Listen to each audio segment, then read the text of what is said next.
कर्म करे किस्मत बने, जीवन का यह मर्म, प्राणी तेरे हाथ में, तेरा अपना कर्म, तेरा अपना।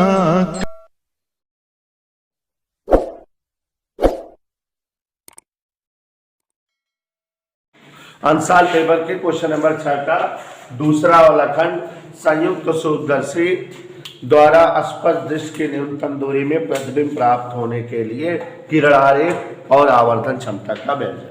चलिए देखिए जरा, संयुक्त सूत्रदर्शी मतलब आप जान रहे हैं कि इसमें एक उत्तल लेंस होता है कम द्वारक और कम फोकस दूरी का, जो वस्तु के सम्मुख रखे जाने के कारण अभिदृश्य के रूप में जाना जाता है। और ये इस तरह से इसका मुख्य अक्ष है। अभी मुश्किल से 2-3 दिन पहले ये पढ़ाए हैं। ये जो है इसका प्रथम फोकस है F1 और ये इसका द्वितीय फोकस है, प्रथम फोकस 2F1, ये FO और 2FO। यहाँ एक वस्तु रखी है AB, एक किरण मुख्य अक्ष के समांतर चली, अपवर्तन के पश्चात लेंस के द्वितीय फोकस F डैश से गुजरी, एक किरण प्रकाशिक केंद्र से चली और आगे बढ़ाए जाने पर दोनों जहां कट हुई वहीं वस्तु का उल्टा वास्तविक और वस्तु से बड़ा प्रतिबिंब A डैश B डैश प्राप्त हुआ। और यहां जो है अभिदृश्यक लेंस से वस्तु की दूरी है UO और ये अभिदृश्यक लेंस से लेंस के फोकस बिंदु की दूरी है VO। इतना जल्दी जल्दी पूछा जाए फिर कैसे काम चलेगा। और ये प्रतिबिंब की दूरी है हेमोती नंदन बाबूरा,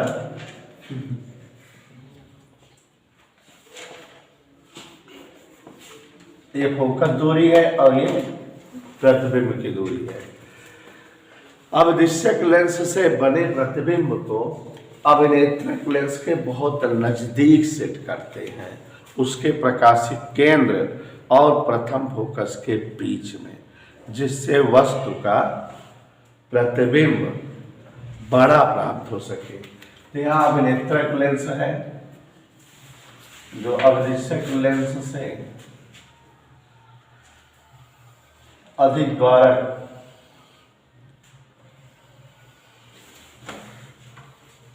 और अधिक फोकस दूरी का है। दिख गया होगा सबको, ये अभिनेत्रक लेंस है। दोनों पॉइंट को इस तरह से एडजस्ट करते हैं कि ये जो प्रतिबिंब है अभिदृश्यक द्वारा बना हुआ अभिनेत्रक लेंस के बहुत नजदीक अभिनेत्रक लेंस के प्रकाशिक केंद्र और प्रथम फोकस के बीच एडजस्ट हो जाए। एक किरण मुख्य अक्ष के समांतर, आदित्य भाई आप भी पूछने लगे, बता दीजिए। एक किरण मुख्य अक्ष के समांतर, दूसरे जो है अपवर्तन के पश्चात लेंस के द्वितीय फोकस से गुजरेगी और एक किरण लेंस के प्रकाशिक केंद्र से, और दोनों किरणें जहां प्रतिच्छेद होंगी वहीं वस्तु का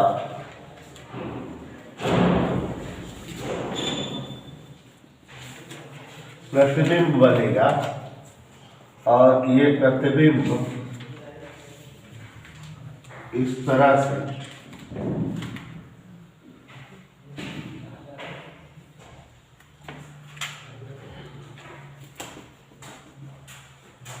ये बन गया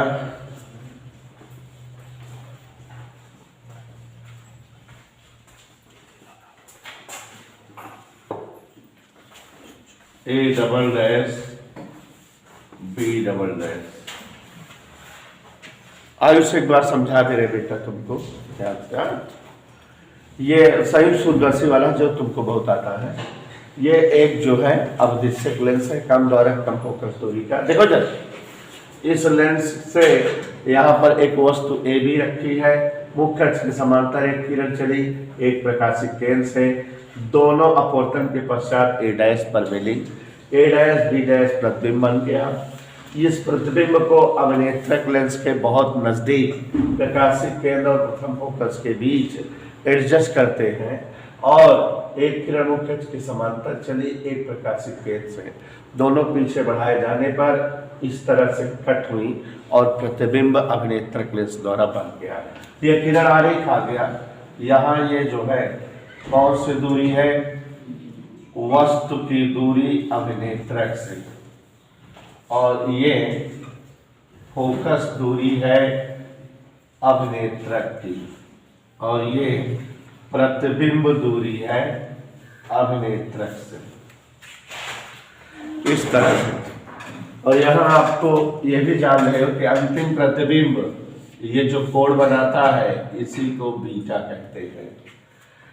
तो A double dash B double dash द्वारा ये अंतिम प्रतिबिंब है, द्वारा नेत्र पर बना कोण बीटा हेतु छोटे वाले त्रिभुज ए डैश ई बी डैश से tan बीटा लंब बटे आधार ए डैश बी डैश बटे ए बी डैश, तो बीटा बराबर ए डैश बी डैश बटे यू ई। इधर क्लियर। यहाँ इस त्रिभुज से हुआ अल्फा बराबर आप जानते हो ए बी बटा डी, ठीक है। स्पर्श दृश्य के न्यूनतम दूरी पर स्थित वस्तु द्वारा बना कोण, इसलिए m बराबर क्या सूत्र होता है, बीटा बाई, तो भाग दे दो, बीटा को अल्फा से भाग दे दो, तो ए डैश बी डैश बटा ए बी, नीचे का ऊपर, या आवर्धन क्षमता सूत्र आ जाना चाहिए।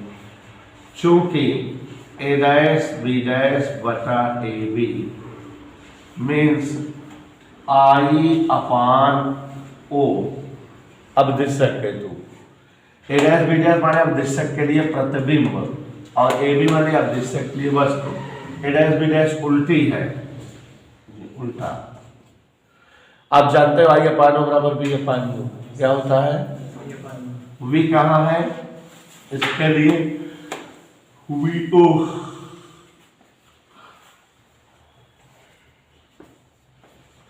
समीकरण 3 से नियम बराबर ए डैश बी डैश हम क्या लिखते हैं, वी ओ अपान यू ओ, और यहाँ डी अपान, इतना समझ में आया। अभी अस्पान ये कह रहा है कि अंतिम प्रतिबिंब स्पर्श दृश्य की न्यूनतम दूरी पर बने, क्योंकि अंतिम प्रतिबिंब कहां पर बन रहा है, यही कह रहा है ना, यही कह रहा है।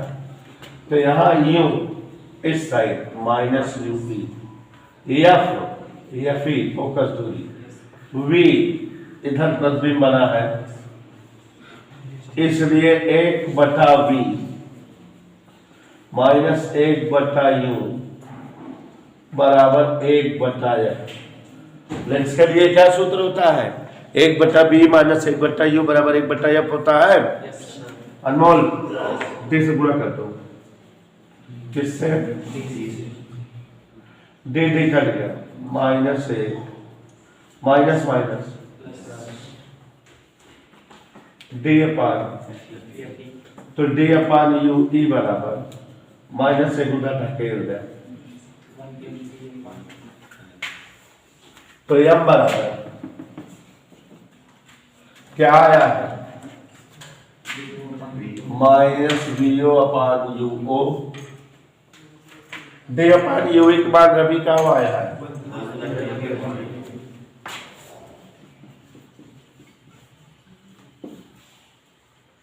डेरिवेशन हो गया। प्रश्न नंबर 7 प्रकाश विद्युत उत्सर्जन की शर्तों का उल्लेख करिए। लिखा है कि नहीं उसे सुन लीजिए। बच्चों प्रकाश विद्युत उत्सर्जन के लिए शर्तों का उल्लेख करिए। प्रकाश विद्युत उत्सर्जन की पहली शर्त ध्यान से सुनिए बताए हुए हैं कि प्रकाश विद्युत उत्सर्जन की घटना में उत्पन्न प्रकाश विद्युत धारा आपतित प्रकाश की तीव्रता के समानुपाती होती है। और दूसरा बताए है प्रकाश विद्युत उत्सर्जन की घटना में प्रकाश इलेक्ट्रॉनों के उत्सर्जन के लिए आवश्यक ऊर्जा आपतित प्रकाश की तीव्रता पर निर्भर नहीं करती। तीसरा बताए हैं कि प्रकाश विद्युत उत्सर्जन की घटना में आवश्यक ऊर्जा इलेक्ट्रॉनों के उत्सर्जन हेतु प्रकाश की आवृत्ति पर डिपेंड करती है। और अगला बताए हैं चौथा कि प्रकाश इलेक्ट्रॉनों के उत्सर्जन हेतु आपतित प्रकाश की आवृत्ति देहली आवृत्ति से अधिक होनी चाहिए। और लास्ट वाला बताए हैं कि प्रकाश इलेक्ट्रॉनों के उत्सर्जन और प्रकाश के आपतन के मध्य कोई समय पश्चाता नहीं। सब याद ना है हम बतावत है तो याद आवत है। आई तीव्रता तथा न्यू आवृत्ति का प्रकाश W कारफलन वाले धातु पृष्ठ पर पड़ता है। प्रकाश विद्युत धारा संतृप्त धारा फोटोइलेक्ट्रॉनों की गतिज ऊर्जा तथा निरोधी विभव का मान किस प्रकार प्राप्त होगा जब देखो जरा कंडीशंस दिया है समान तीव्रता तथा भिन्न भिन्न आवृत्तियों के प्रकाश आवृत हो। जब समान तीव्रता और भिन्न भिन्न आवृत्ति के प्रकाश आपतित हो तो तीव्रता समान होगी तो प्रकाश विद्युत धारा का मान समान होगा। देखो 3-4 चीजें पूछा है कि पढ़ता है तो प्रकाश विद्युत धारक मान बताइए, संतृप्त धारक मान बताइए, ये सब चीजें। तो देखो अगर तीव्रता समान होगी तो प्रकाश विद्युत धारा भी समान प्राप्त होगी। और संतृप्त धारा तो प्रकाश विद्युत धारा डिपेंड नहीं करती, माने यह भी समान रहेगी। फोटो इलेक्ट्रॉनों की गतिज ऊर्जा जब तीव्रता समान रहेगी लेकिन आवृत्ति भिन्न भिन्न है तो फोटो इलेक्ट्रॉनों की जो गतिज ऊर्जा है वो जो है भिन्न भिन्न प्राप्त होगी।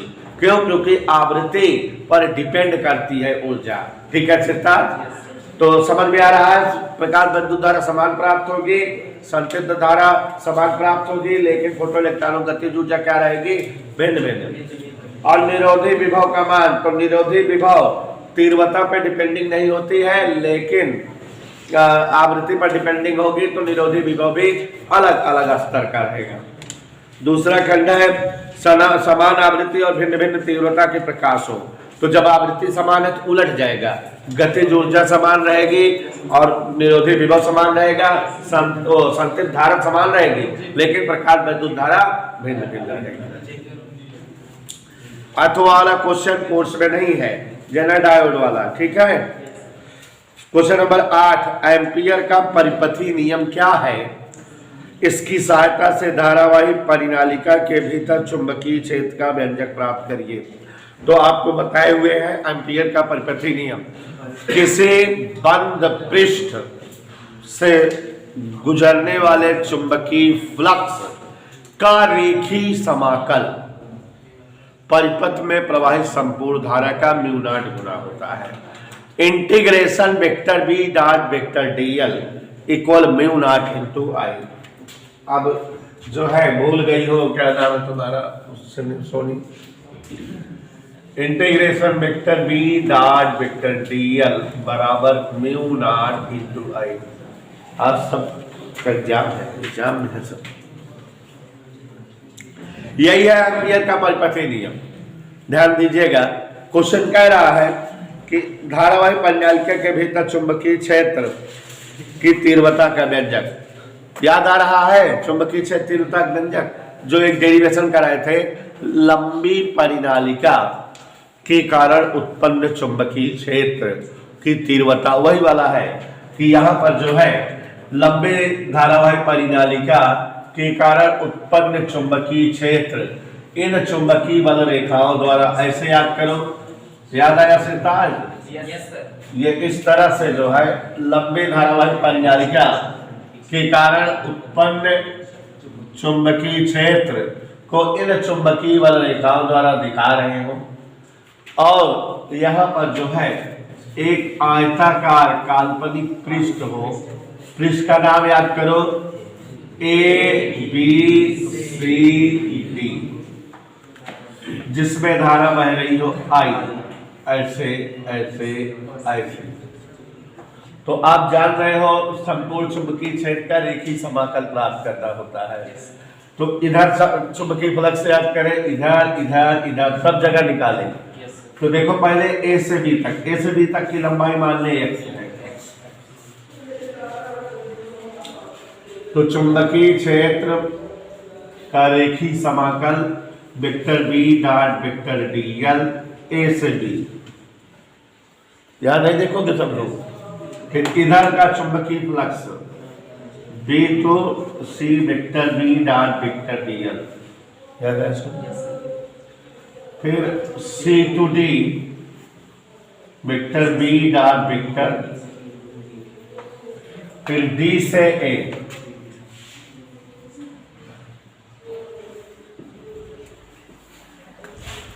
याद आया? अब यहां कंडीशन लगाए A से B vector B dot dl, माने आप जानते हो B dl cos थीटा, तो यहाँ dl की वैल्यू x है, cos 0 को 1 लिख दिए ऐसे, प्लस यहाँ देखो ये B dl cos 90 हो जाएगा क्योंकि क्षेत्र के लंबवत है, तो यहाँ 0। यहाँ देखो C टू D बहुत दूर है, ये भुजा दूर है, तो यहाँ चुंबकीय क्षेत्र 0 हो गया। और फिर ये इधर वाला भी cos 90, मैंने लिख नहीं रहे B dl cos 90 0, याद आया? तो ये integration A to B into dl को x से लिख दिए हैं, dl अभी लिखा रहने दो, बाद में लिख देंगे B dl, ठीक है? तो ये B इंटू x आ गया, कोई डाउट? समझ आया? और अब उसके बाद इधर आते हैं म्यू नॉट इंटू आई में आई निकालते हैं। हम अगर मान लें कि इसके प्रत्येक फेरों में धारा आई नॉट है और यहां से यहां तक एकांक लंबाई में फेरों की संख्या n है। एकांक लंबाई में कितने फेरे हैं? तो यहां से यहां तक कितनी लंबाई है? तो x लंबाई में कितने फेरे हो जाएंगे? एक फेरे में धारा कितनी है? आई नॉट। तो संपूर्ण फेरों में धारा क्या हो जाएगी? याद आया? तो ये वाला नियम लगाए, इंटीग्रेशन बी डीएल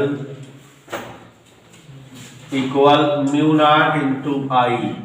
इंटीग्रेशन आ चुका है, B into X, mu not into I की जगह N X I nought, X से एक्स, ये आ गया mu nought N into I nought. ये आ गया चुंबकीय क्षेत्र की तीव्रता का व्यंजक धारावाही परिनालिका के कारण। तो धारावाही परिनालिका के कारण उत्पन्न चुंबकीय क्षेत्र की तीव्रता का व्यंजक बहुत इंपॉर्टेंट डेरिवेशन है, करा दिया ना, शॉर्ट में करा दिया, शॉर्ट में। अथवा वाला देखो, बायो-सेवर्ट का नियम क्या है? तो बायो-सेवर्ट का नियम के द्वारा चुंबकीय क्षेत्र की तीव्रता ज्ञात की जाती है किसी धारावाही चालक तार के किसी अल्पांश के कारण उत्पन्न चुंबकीय क्षेत्र की तीव्रता अल्पांश में बहने वाली धारा के समानुपाती, अल्पांश की लंबाई के समानुपाती और अल्पांश से बिंदु तक की दिशा के साइन के समानुपाती, अल्पांश से बिंदु की दूरी के वर्ग के व्युत्क्रम अनुपाती। माने डेल्टा बी समानुपाती आई समानुपाती डेल्टा एल समानुपाती साइन थीटा समानुपाती 1/r²। तो delta B equal mu nought upon 4 pi I delta L sine theta upon r²। तो इस तरह से बायो-सेवर्ट ला आ जाता है। और अब इसी में कह रहा है कि वृत्ताकार धारावाहिक कुंडली के अच्छी रेखा के किसी बिंदु पर चुंबकीय क्षेत्र की तीव्रता व्यंजक। याद करो जो धारावाही लूप है कि अक्ष के अनुदिश किसी बिंदु पर चुंबकीय क्षेत्र तीव्रता जो निकलवाए थे वही आ गया। अब समय अभाव के कारण हल होगा।